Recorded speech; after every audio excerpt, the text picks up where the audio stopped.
She walked out of that hospital with $47 in her pocket, no babies in her arms, and a husband who had already filed papers to take everything she had left. 3 premature triplets fighting for their lives in the NICU.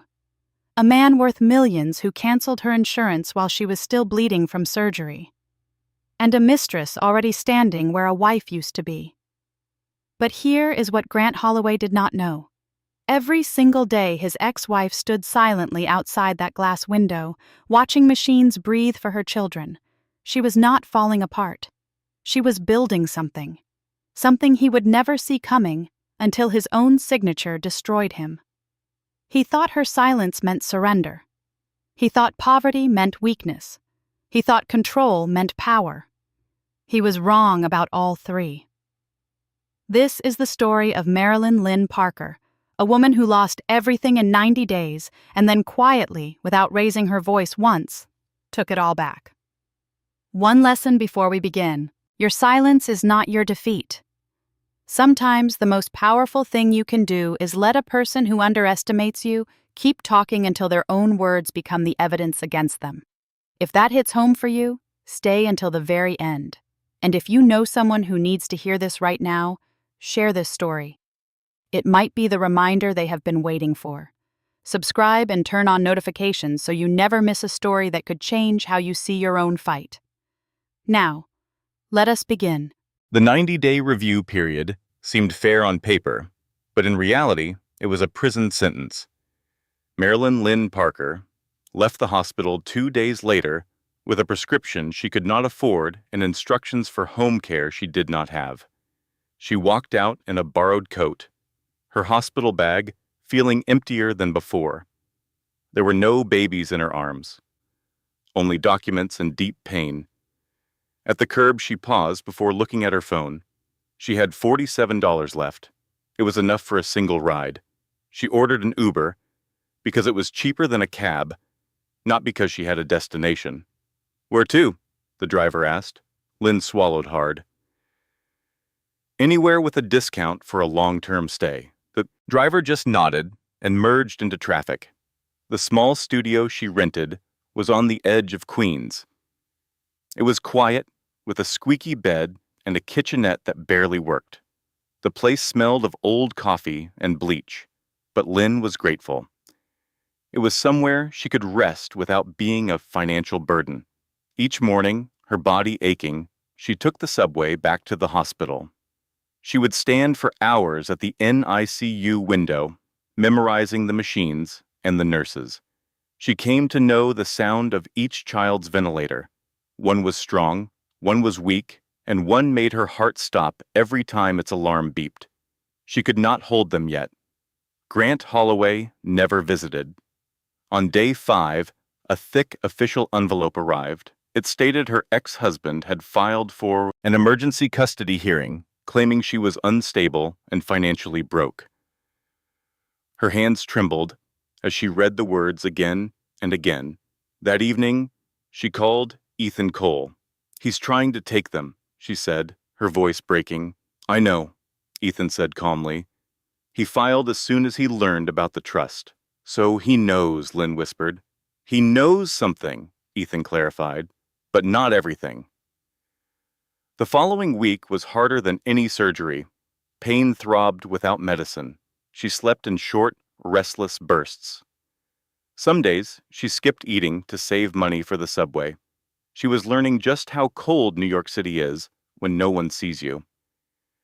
Grant told people Lynn was unwell and refusing his help. Bell Knox Spudnux was seen at his side, her hand on his arm. Pictures of them, smiling with champagne, appeared online. Lynn saw one by accident while on the subway. Her phone screen cracked. She felt nothing. On the 12th day, one of the babies had a crisis. Lynn was rushed from the hall to watch the doctors work with terrifying urgency. She clenched her hands until her knuckles were white, making silent promises she could not keep. The baby was stabilized, but just barely.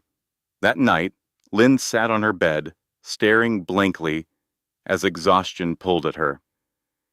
90 days seemed like an eternity. Her phone buzzed. It was a text from an unknown number.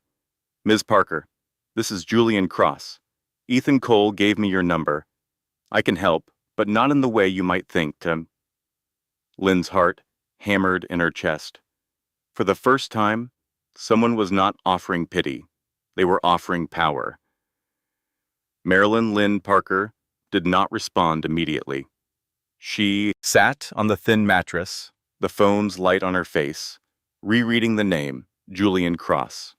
It was unfamiliar, but Ethan Cole never made casual introductions or wasted connections. She typed a single word in reply. How?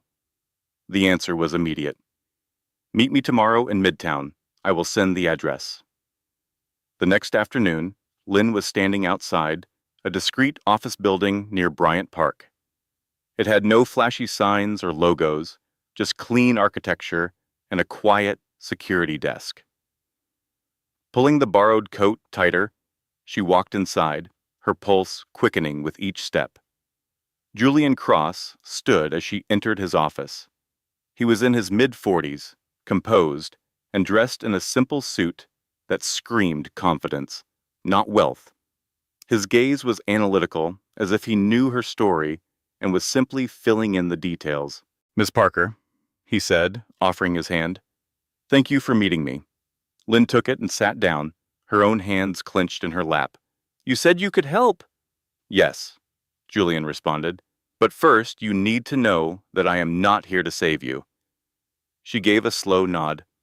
Good. I don't need to be saved. A hint of respect showed on his face. I know. What I am offering is resources, time, and privacy. He pushed a folder toward her.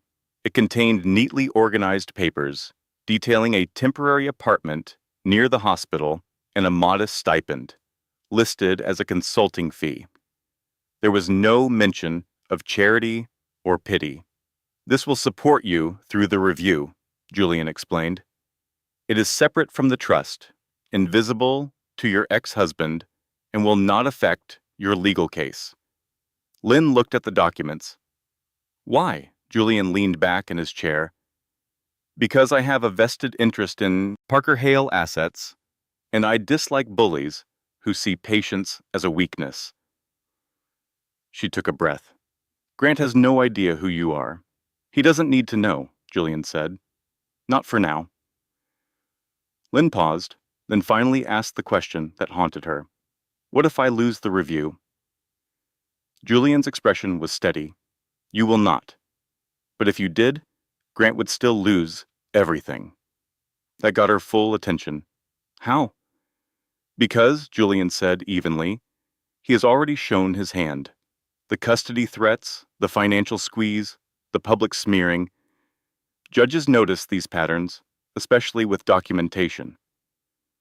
Lynn let out a slow breath, feeling a knot in her chest finally loosen. So, what do you want from me? Nothing, Julian said, except this. Do not react. Let him assume you are falling apart. Let him think he has you trapped. She managed a weak smile. I am falling apart. Yes, Julian agreed softly, but you are no longer trapped. For the next 2 weeks, Lynn's world quietly changed. She settled into a small apartment just 10 minutes from the hospital. She started eating regular meals, and she was finally allowed to hold her babies, feeling their fragile warmth as she whispered her promises to them. Grant continued to file motions. He spread rumors. He waited for her to crack, but she never did. One night, as Lynn sat by an incubator, one of her baby's tiny hands wrapped around her finger. In that moment, she felt a sense of certainty settle over her. The earth had stopped shaking beneath her feet.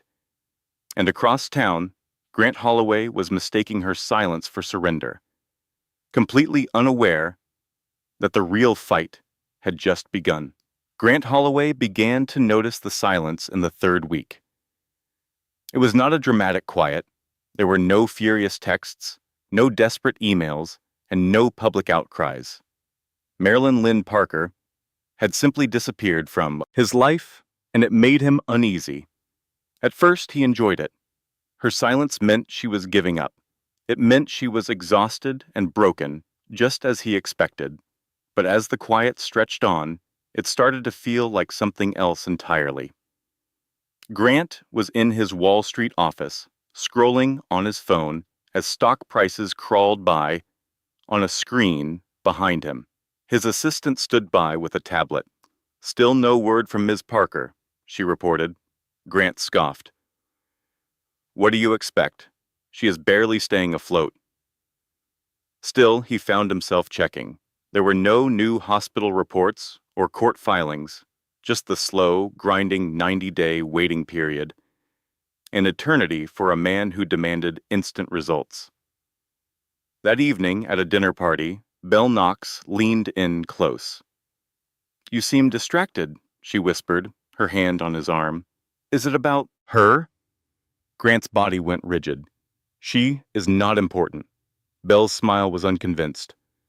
"Then why do I keep hearing her family name during business talks?" That stopped him. "What are you talking about?" "I heard some people at the gala," Belle said lightly. "They mentioned Parker Hale, like it was a sleeping giant." Grant's jaw clenched. "It's nothing." But later that night, he poured a drink he didn't want and watched the city lights, a sense of dread creeping in.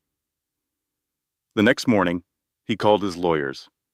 "I want a full update on Parker," he ordered. "Everything." The report he got back was short. Too short. There were no signs of a breakdown, no desperate legal moves, and no financial emergencies. Nothing matched the narrative he had created. Meanwhile, Lynn's days had found a calm rhythm Grant could never have predicted. She spent her mornings at the NICU, her afternoons resting, and her evenings studying the documents Ethan sent over. On a borrowed tablet, she observed. No reactions, no explanations, only learning. Julian Cross kept his calls brief and to the point, checking in only when he had to. "Let him talk," he'd told her. "Every word he speaks, unanswered, builds our case." And Grant talked a lot. He filed an amended custody motion, harsher this time. It accused her of being emotionally distant and having no stable home. He leaked his concerns to a friendly reporter, carefully avoiding her name. He wanted to provoke a response, to create a stir. He got nothing. No denial, no interview, no public meltdown. At the end of week 4, an investor delayed their meeting. Then another. A third wanted clarification on his personal legal risks. Grant took it out on his assistant, blaming the market. But late one night, alone, he opened a private memo he was not meant to read. It said, mentioned a major change in funds connected to a dormant family trust. His hands stopped moving above the keys. The name was Parker Hale. Miles away, Lynn cradled her tiniest infant, sensing the delicate rhythm of a life she almost lost. For the first time, waiting did not scare her. She now knew what Grant failed to grasp. Silence was not weakness, it was power. As Grant Holloway started to feel his world tilt, he made a critical error. He pushed even harder. He had no idea that each action he took only sealed his own fate. It was time for Grant Holloway to make an appearance.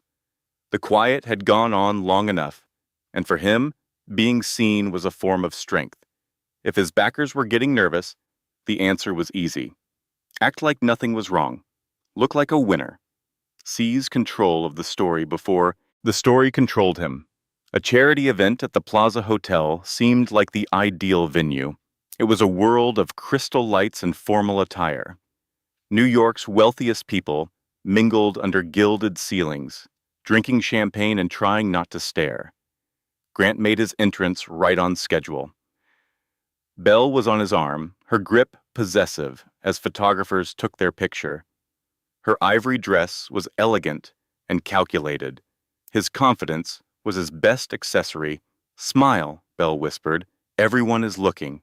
Grant put on a smile. He greeted people, shared a laugh, and talked about expansion and new ideas. He mentioned security, concentration, and a future free of complications. When a question about his private life came up, he gave a prepared response. Sometimes, he stated casually, tough choices are necessary to safeguard your work. His words had the desired effect.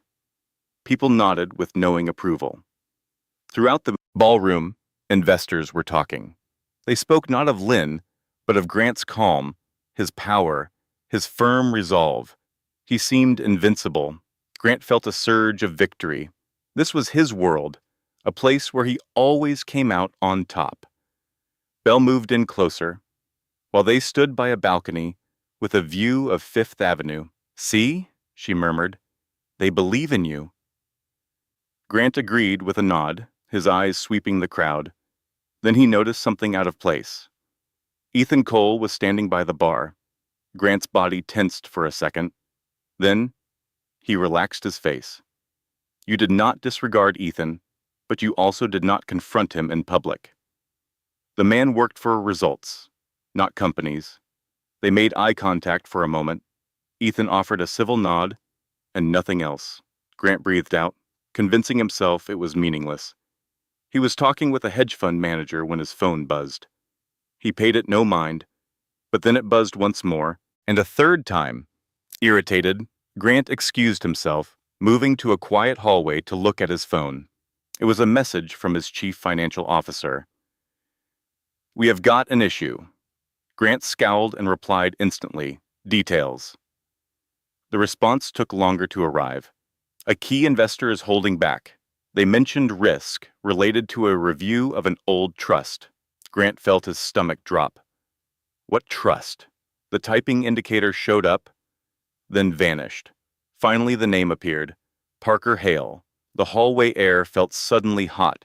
Grant typed back angrily, "That is not settled. It is dormant." "That is what we believed," his CFO answered, "but someone powerful is making them anxious." Grant put the phone away and straightened his posture. He went back to the party, forcing a smile and a laugh, as if everything was fine. But the music seemed harsher, and the grand room now felt confining. Far away in the city, Marilyn Lynn Parker was sitting by 3 small beds in the neonatal intensive care unit, her hand gently touching the clear plastic. She had no idea about the party, and it did not matter.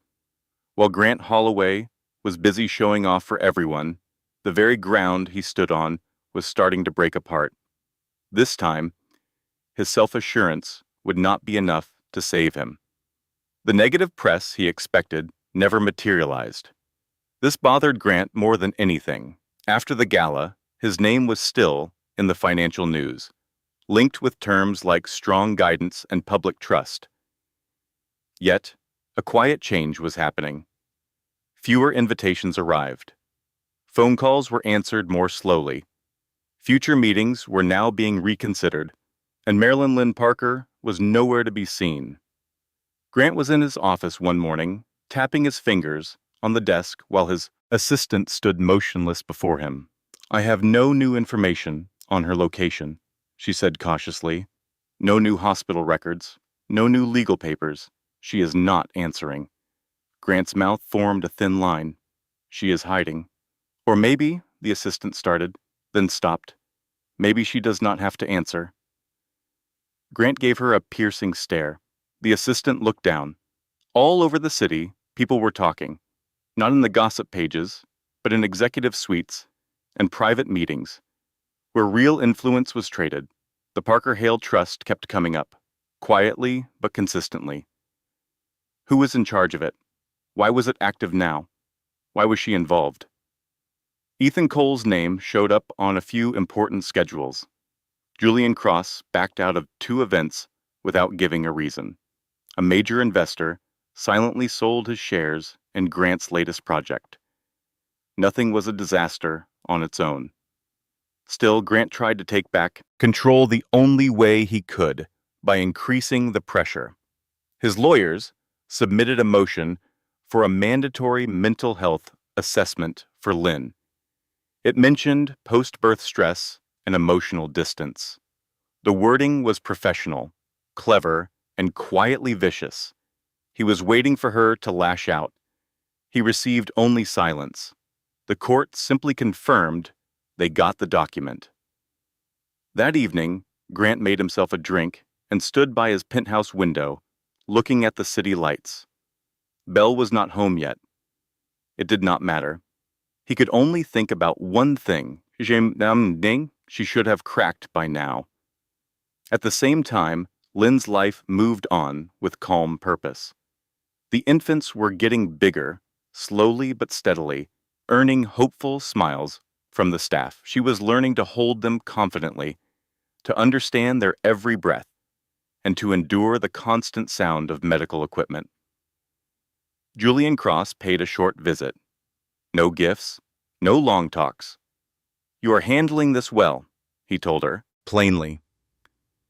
"I am getting by," Lynn answered, "and that is all that matters." She never brought up Grant's name. It was not necessary. Ethan gave her short summaries.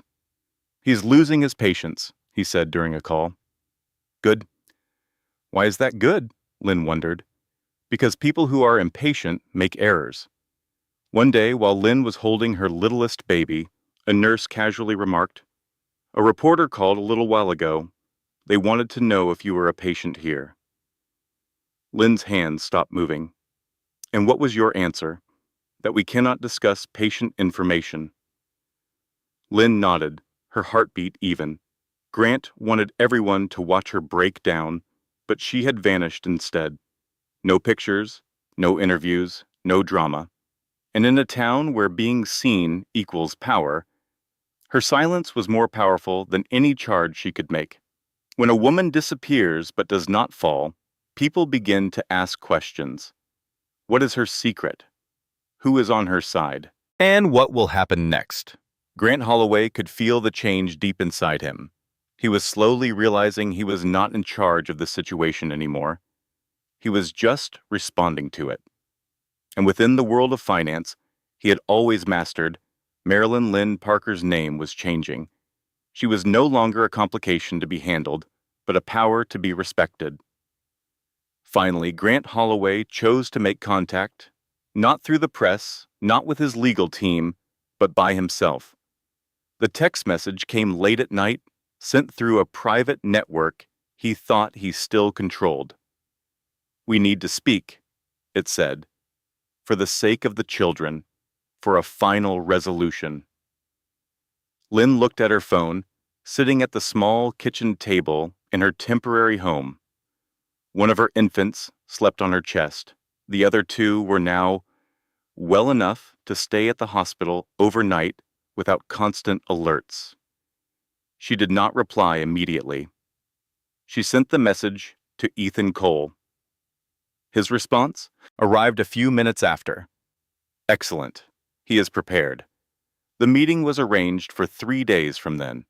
Grant selected a neutral location, a private meeting room in a downtown building he often used for business deals. He needed to feel in command, to be on his own turf. Lynn accepted his terms. When she got there, Grant was waiting for her by the window, holding his phone. He faced her as she came in, his face a carefully constructed mask of worry and remorse. His expression softened, trying to look vulnerable. "Lynn," he began softly, "you seem exhausted. I have been worried." She ignored the remark. She took a seat opposite him, her hands clasped, her posture calm but quiet. Just as Julian had instructed, Grant let out a breath, as if her appearance validated a decision he had already made. "This does not need to be a fight," he started. "We can resolve this before the children are harmed." "The children are in the hospital," Lynn stated. He spoke with a practiced calm.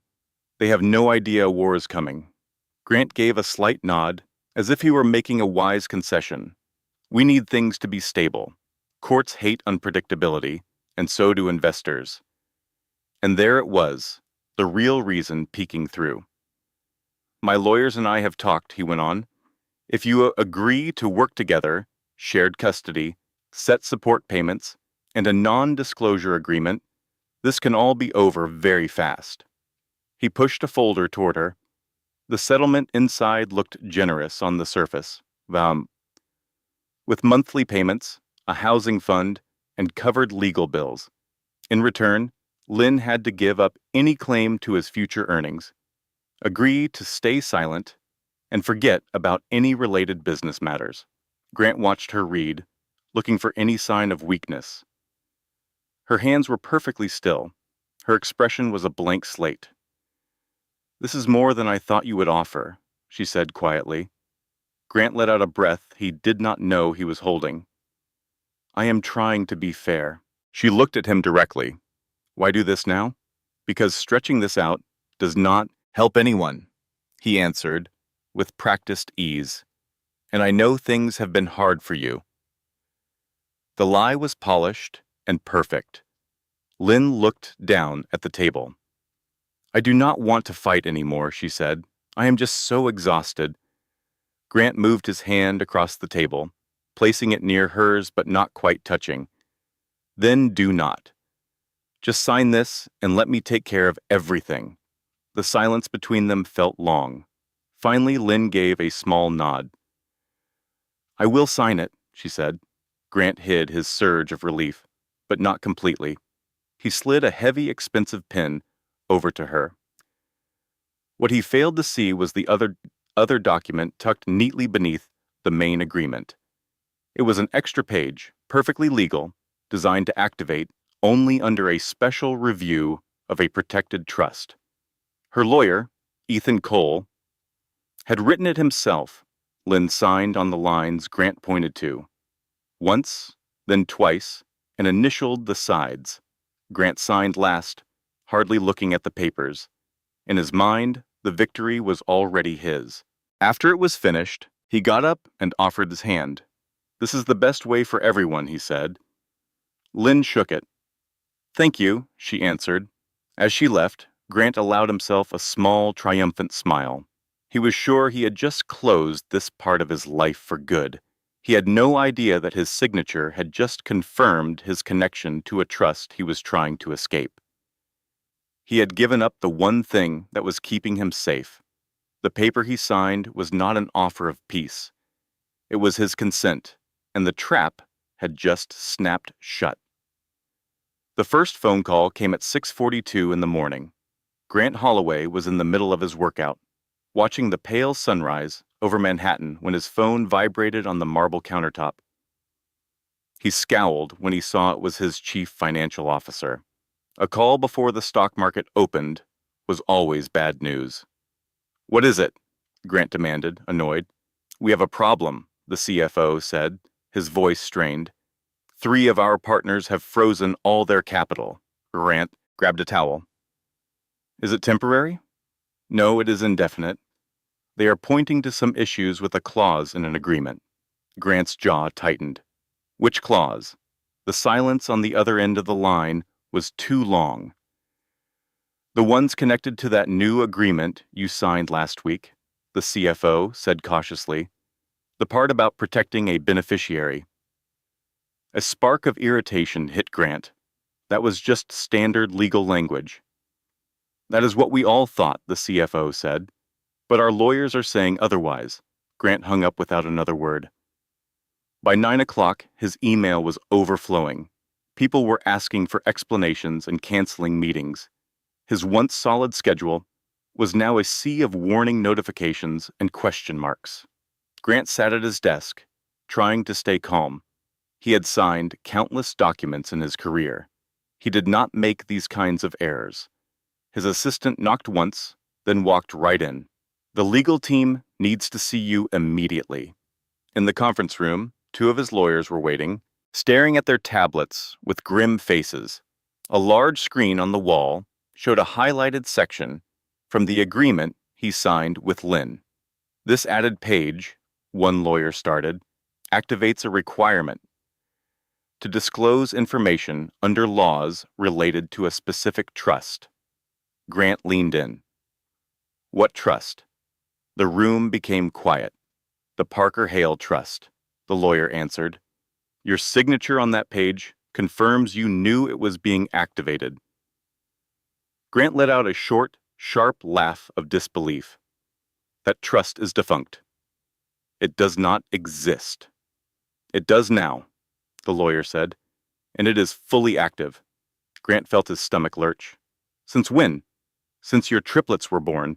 The information landed with a heavy thud.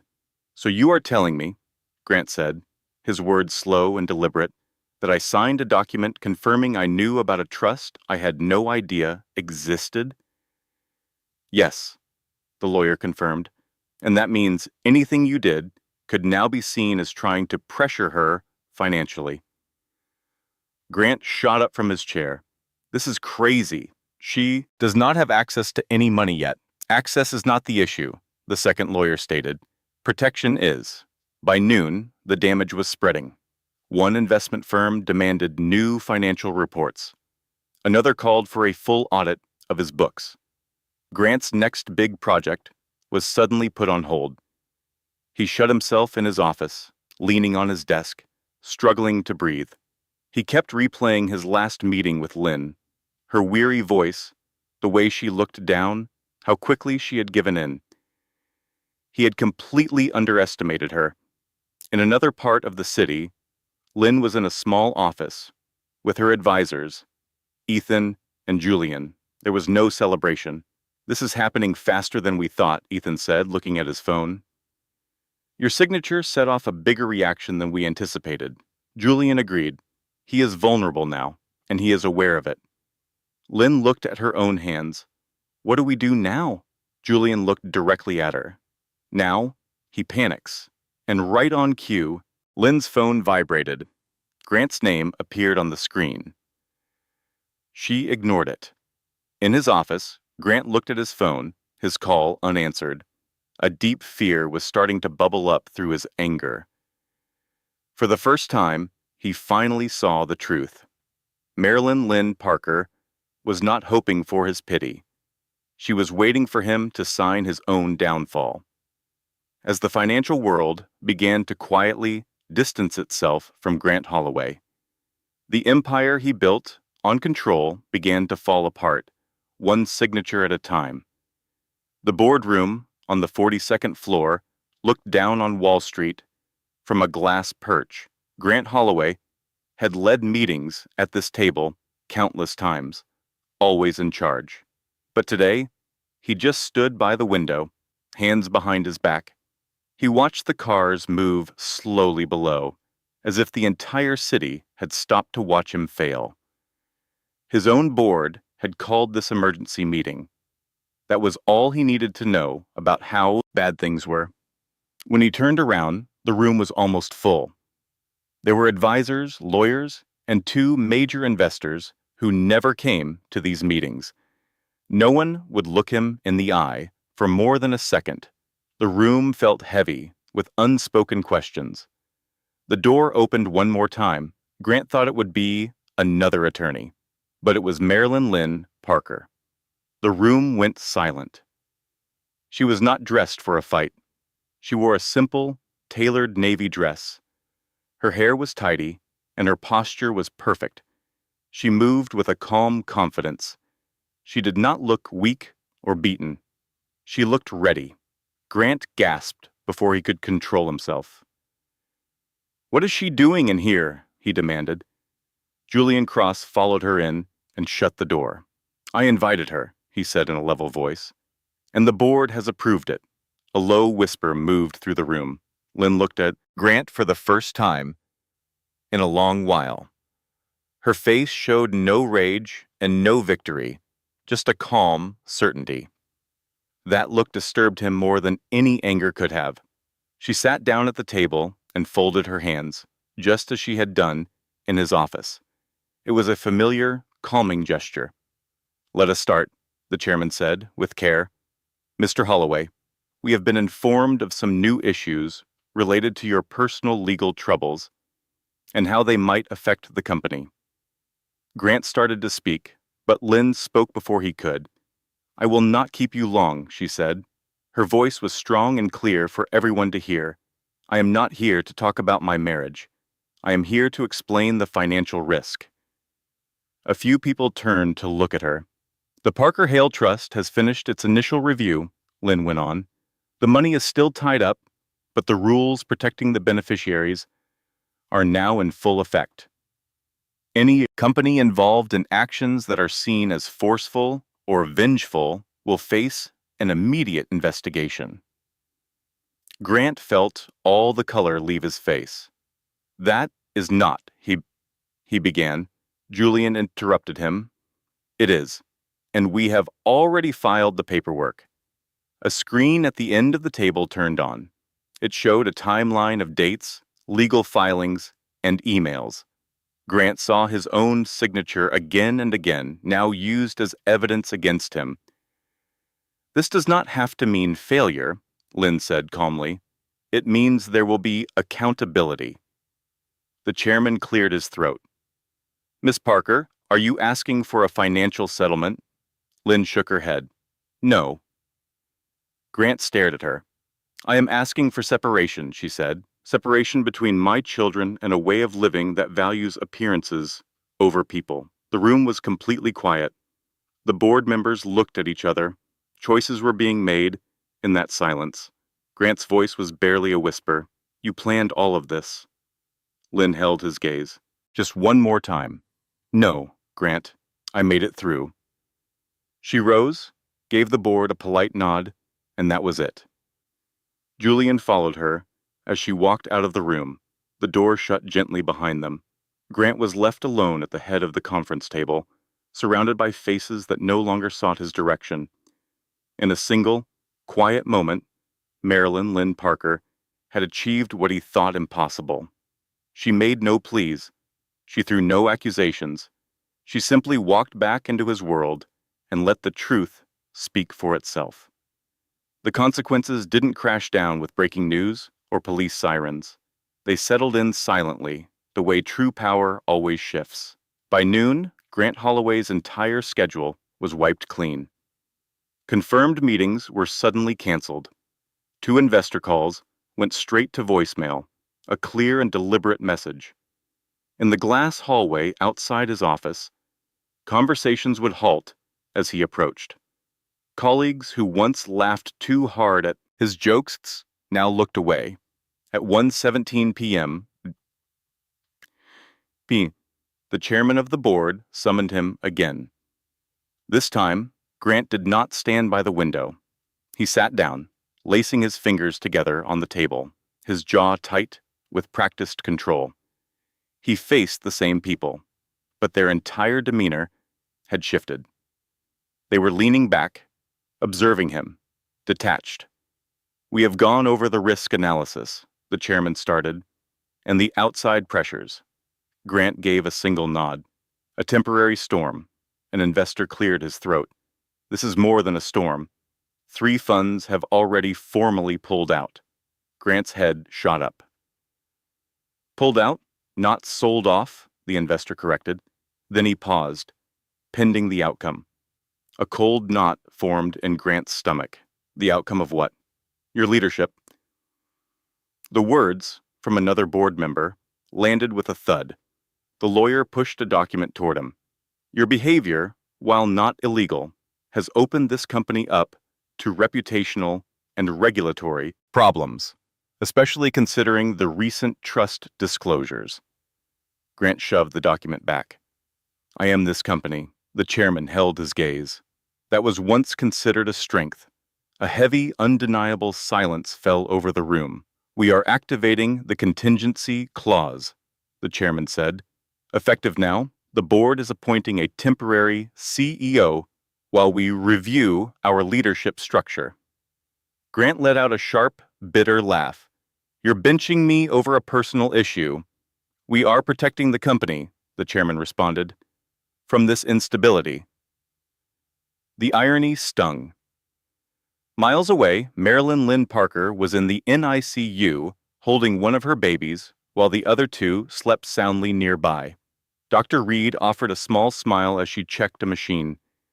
They are doing wonderfully, she told her. Lynn nodded, her vision blurred by tears of relief, not of fear. Her phone vibrated with an unknown number. She ignored it. Back in the boardroom, Grant stood up slowly, adjusting his suit jacket. "You are all making a terrible mistake," he said softly. "She cannot even touch the trust fund yet." Julian Cross's day words, relayed by the board's attorney, filled the space. Access is not the issue. Influence is. Grant's mouth fell open, then shut. For the first time in his life, he had no counterargument. That evening, a carefully phrased internal email went out. Temporary leadership change. Strategic restructuring. The market didn't panic, but it grew cautious. The stock price fell slightly. Analysts became non-committal. Confidence was wearing thin. Grant went back to his penthouse by himself. All of Bell's belongings were gone. A single note on the counter said, "I need some space." It was not important. He just stared out at the city lights, a full glass of whiskey in his hand. He was realizing, far too late, that everything he had was built on perception, and perception was incredibly fragile. Because as Grant Holloway began to feel the real weight of his actions settle on him, he was still blind to the most crushing truth of all. This was not the end of his reckoning. It was just the beginning. Belle Knox knew the ground had shifted beneath her the instant the invitations stopped arriving. At first, she dismissed it as a quiet week. New York City society had its own rhythm. The event season always had its highs and lows. But after the third ignored text message and second last-minute lunch cancellation, she could no longer deny it. Her schedule, once full of rooftop parties, charity events, and private dinners, was now completely bare. She found herself alone at a small table in a cafe, scrolling through her phone, watching videos posted by women she used to call friends.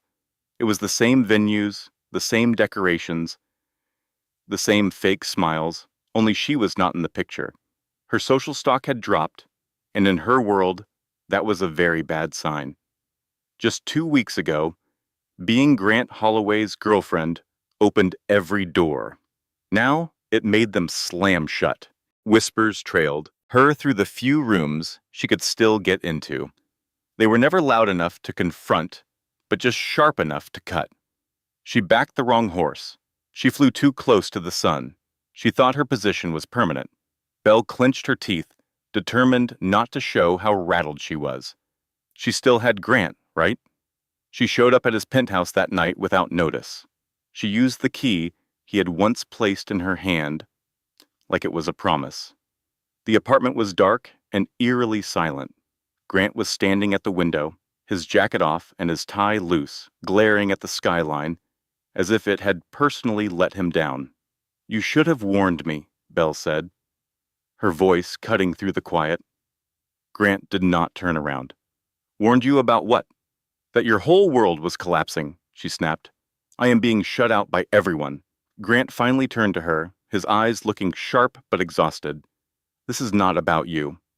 It became about me the moment your drama started to tarnish my reputation." She fired back. He laughed, quietly. "Your reputation." Belle's face grew hot. "I stood by you." "No," Grant said, his voice cold.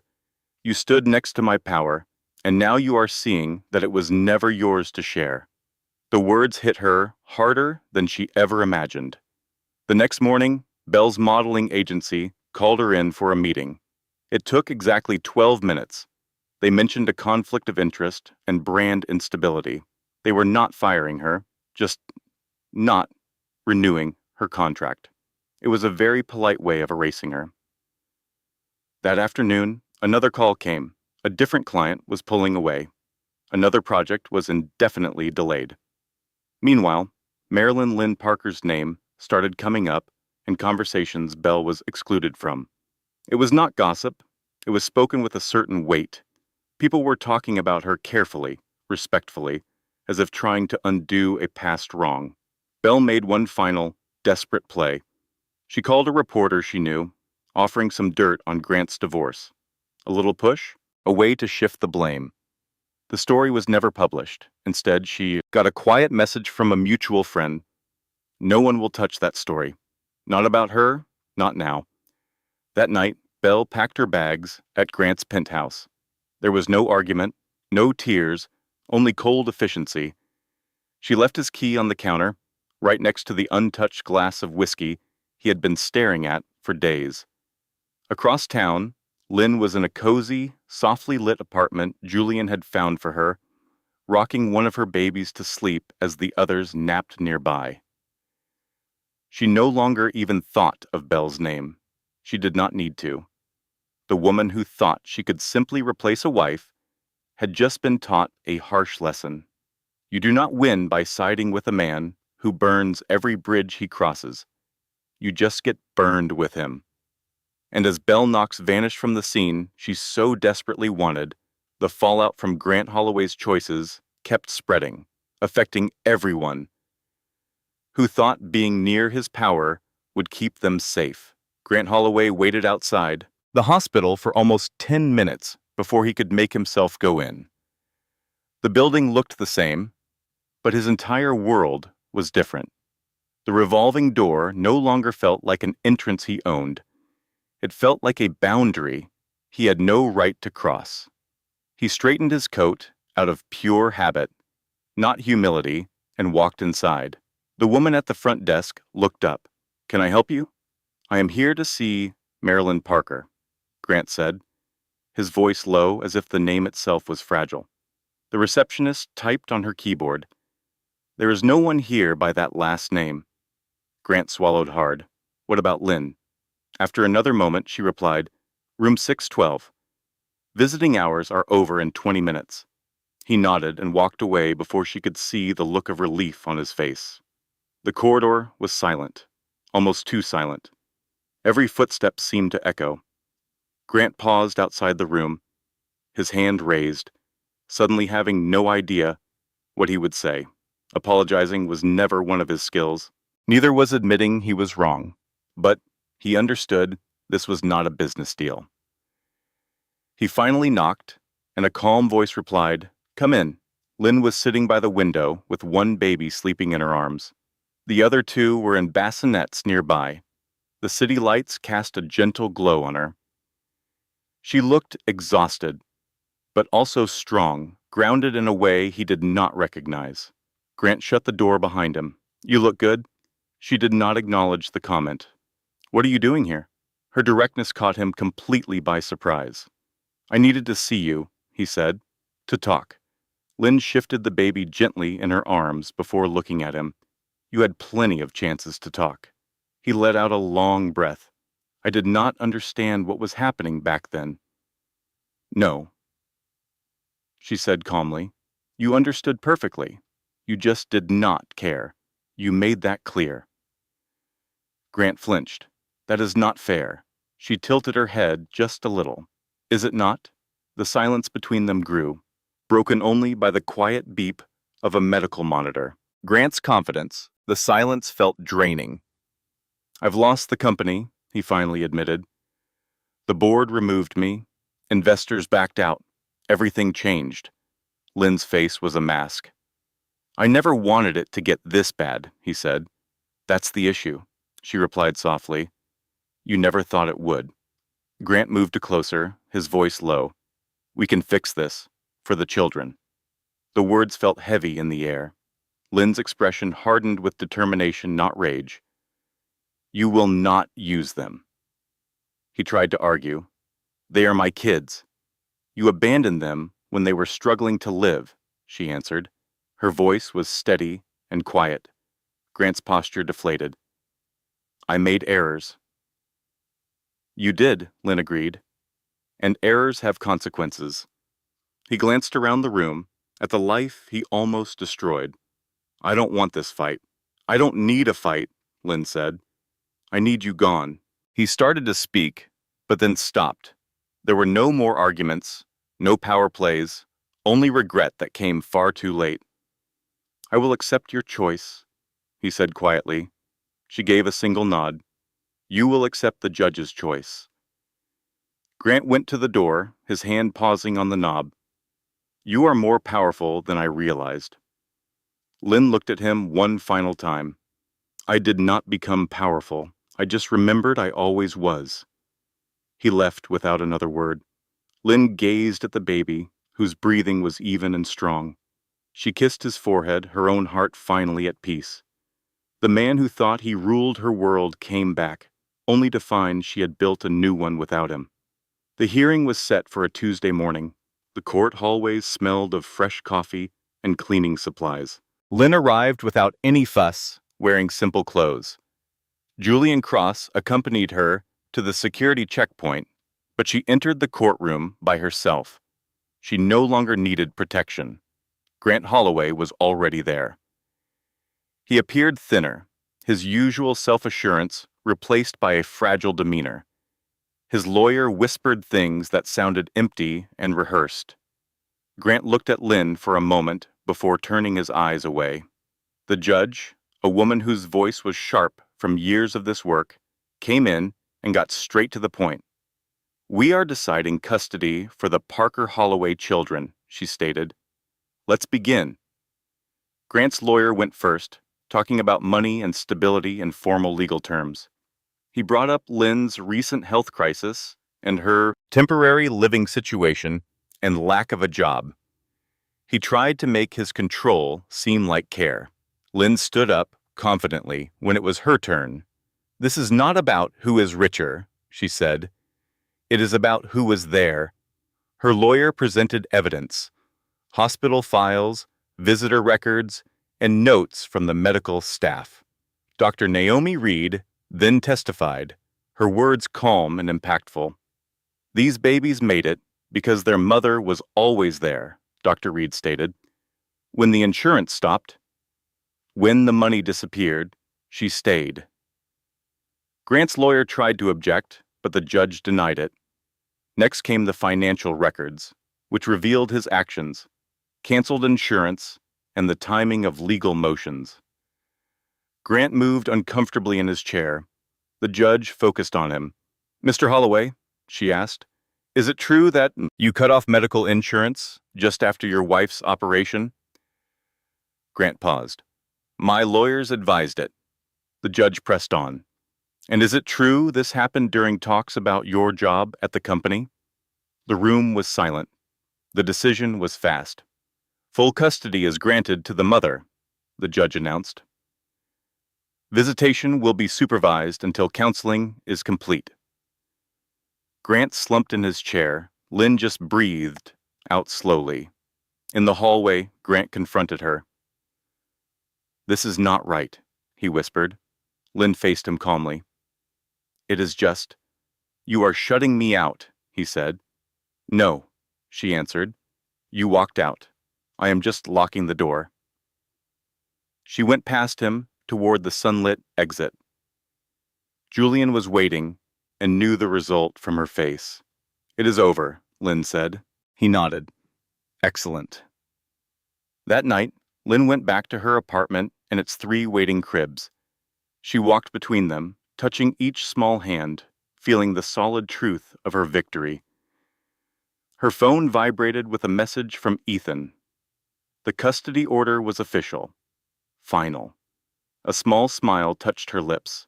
For once, she felt free from worry and threats. The law was on her side. That day, Grant Holloway lost the only thing he thought he had left to command, proving that his power was never a substitute for being there. The apartment seemed changed in the morning.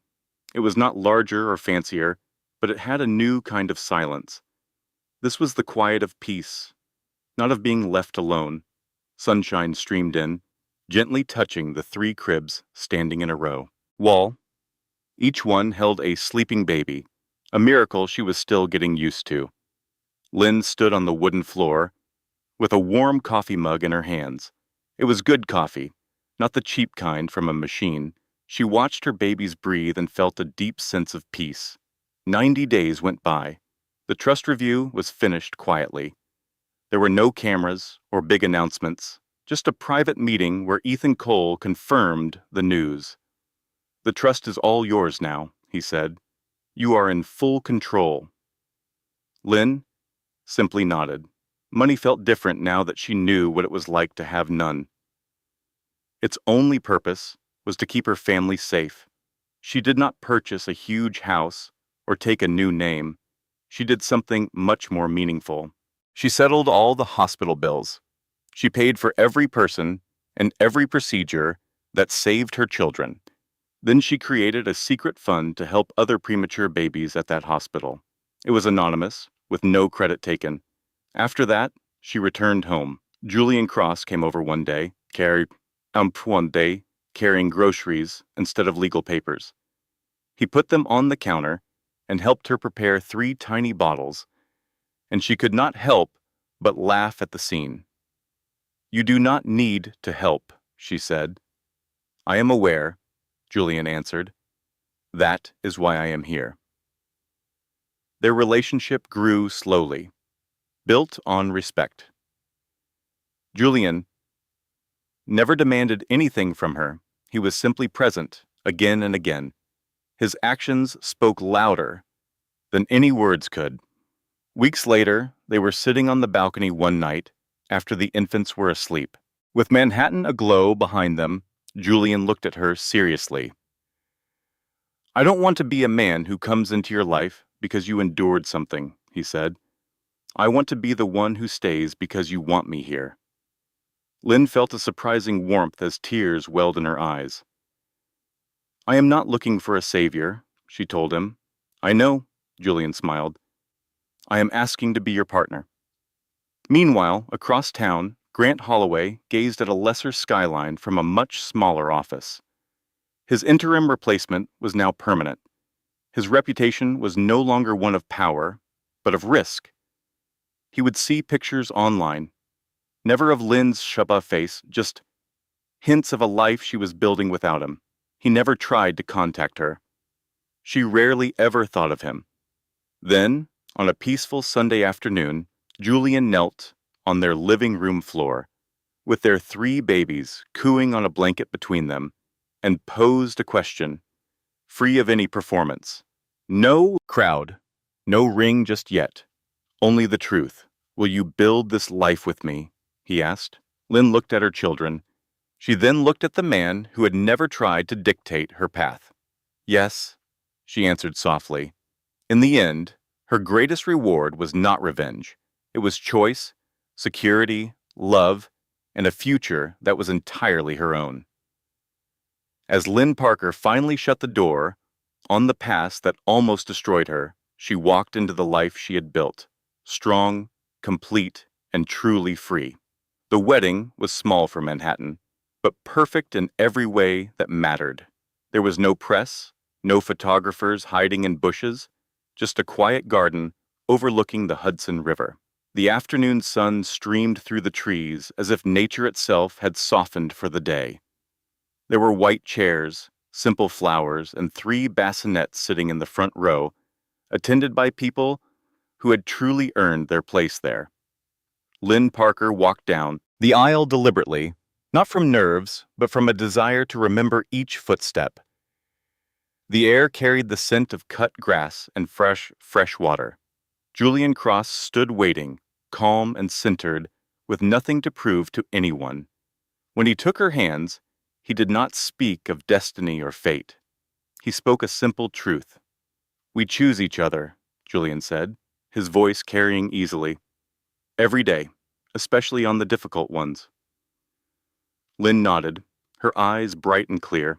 "That is all I have ever wanted." They were married just as the sun began to set over the water. Later, as guests mingled with quiet laughter, Lynn took a moment for herself at the garden's edge. She watched her sleeping children, their small chests rising and falling in a peaceful rhythm she once worried she'd never see. Julian came to her side, taking her hand without a word. Across the city, in a completely different setting, Grant Holloway watched that same sunset from behind a desk that no longer carried his name. The office was silent, stripped of its staff and the deference he once commanded. His phone lit up with a news alert about a business award being given to someone else. He ignored it.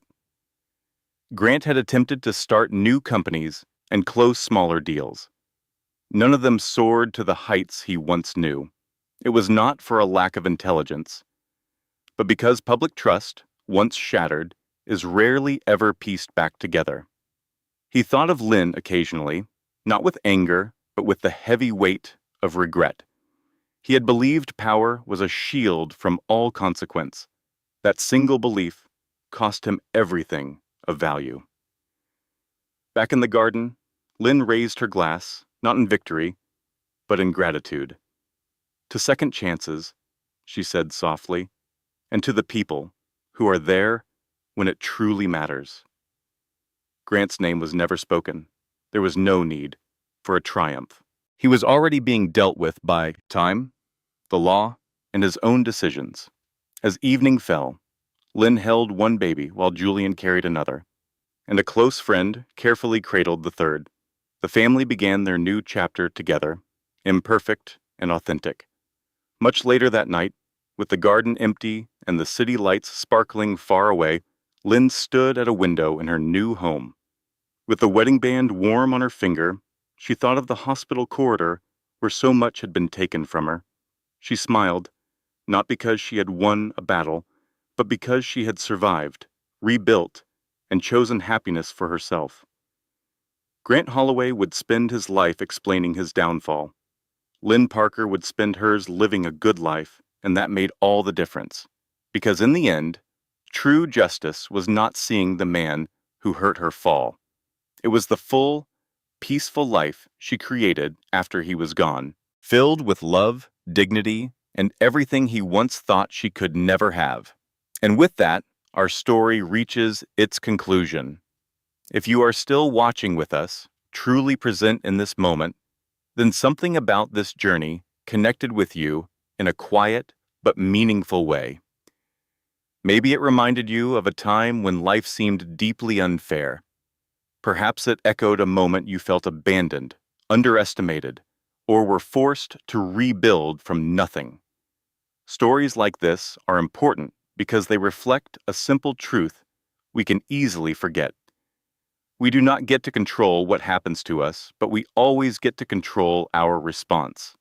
The Stoic philosopher Epictetus once said, "It is not what happens to you, but how you react to it that matters." Lynn's victory was not in destroying another person.